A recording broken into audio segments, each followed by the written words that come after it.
Good morning, welcome to CATEX-TV. My name is Frank Fortunato. This is a live broadcast from Princeton, New Jersey. Today is Wednesday, March 10th, 2010. It's 11:30 a.m. Eastern Standard Time in the U.S., 4:30 p.m. in London, 12:30 p.m. in Hamilton, and in Mexico City it's 10:30 a.m. If you need to reach us during the broadcast, you can phone in toll-free at 1-866-67-CATEX. Overseas, our AOL instant mail address is CATEX-TV.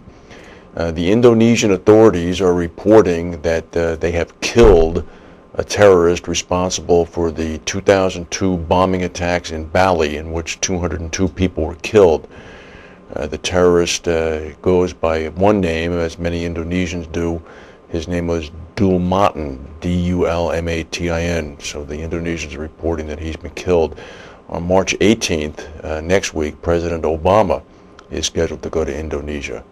And March 18th is the date that the White House has set down by which the health care legislation must pass the Congress before he goes on his trip to Indonesia. The American actor Chuck Norris, who was in many action films, has a birthday today. Would you care to guess how old he is? He's 70 years old today. Imagine that. Now to our main news. This is a picture of New York Deputy Insurance Superintendent Michael Moriarty. We've interviewed Michael on the show before, and Michael was interviewed by Best Wire the other day, and he had some news on the New York Insurance Exchange.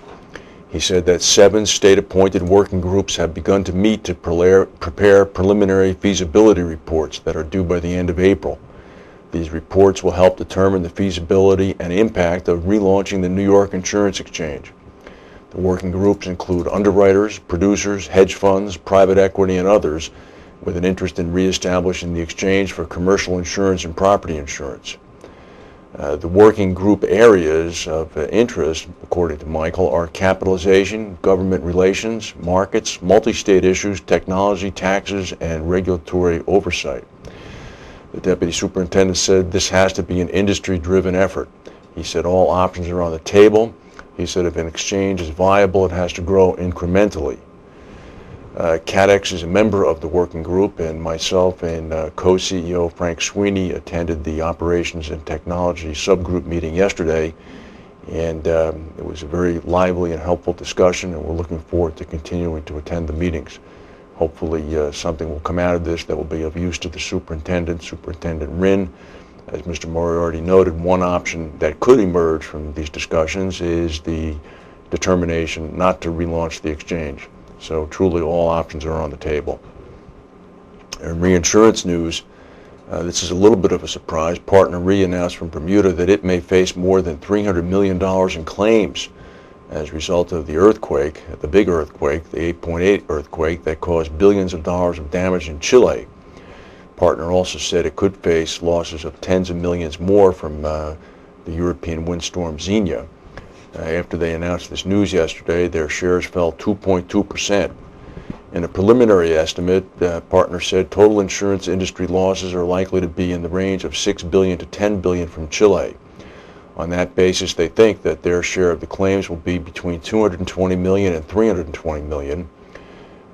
They said that most of its exposure would be from the global property and casualty, catastrophe, and Paris Re sub-segments of the company. The company stressed that the estimate is preliminary. There is no limited actual loss data yet. They also said that Xynthia, which struck Europe over the weekend of the 27th to 28th of February, is estimated to have caused industry losses up to $4 billion. They expect that their claims relating to the storms will be in between 40 million and 70 million US. They estimate that all of these losses are net of reinstatement premium and retrocession. Last year, Partner made more than $1.5 billion in net income, helped by a lack of rising catastrophes. They ended the year with total capital value of $8 billion. Swiss Re also came in with some estimates as a result of Chile. They say that their losses could be at $500 million net of retrocession. This is based on total insured losses in the range of $4 billion to $7 billion US. They also have been hit by Xynthia, as could be expected. They anticipate losses totaling $100 million from the European storm. They note that industry losses from Xynthia have been in the range of anywhere from 500 million euros to 3 billion euros. They note that France, which sustained the most damage, is expected to take a significant portion of the loss via its natural catastrophe program, which is sponsored by the government. There was also another natural claims loss that's going to be coming from Australia. The total economic losses from the series of thunderstorms which racked the Melbourne area in Victoria over last weekend is expected to be in the region of $1 billion Australian dollars. The severity of the storms has meant a number of notable landmarks in Melbourne have sustained damage, including the Dockland Stadium and the National Gallery of Victoria. You'll recall that we reported that tennis ball-sized hailstorms and winds of up to 60 miles an hour have led to at least 40,000 claims being filed, with an insured bill of at least 200 million Australian dollars, according to the Insurance Council of Australia.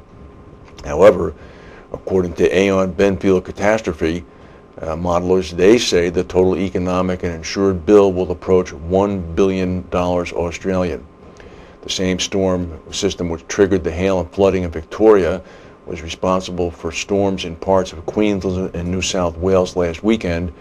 It's been estimated that these storms will cost insurers about 135 million Australian as well. Munich Re is reporting some pretty good news. This is the headquarters of Munich Re in Munich, appropriately. They say that their profit for 2009 is up over 62%. They announced a profit of 2.56 billion euros, which is a dramatic increase from 1.58 billion euros last year. They also said that they'd make a profit of more than 2 billion euros again in 2010, despite the Chilean earthquake and their share of the Xynthia storm costs. In reinsurance operations, their profit was up almost 9%. The combined ratio on reinsurance dipped from, or improved, I should say, from 99.5% to 95.3%. Nicholas von Baumhard, the chairman, said, "We brought the financial year 2009 to a successful close. We were even able to surpass expectations and achieve our long-term return target despite the difficult environment."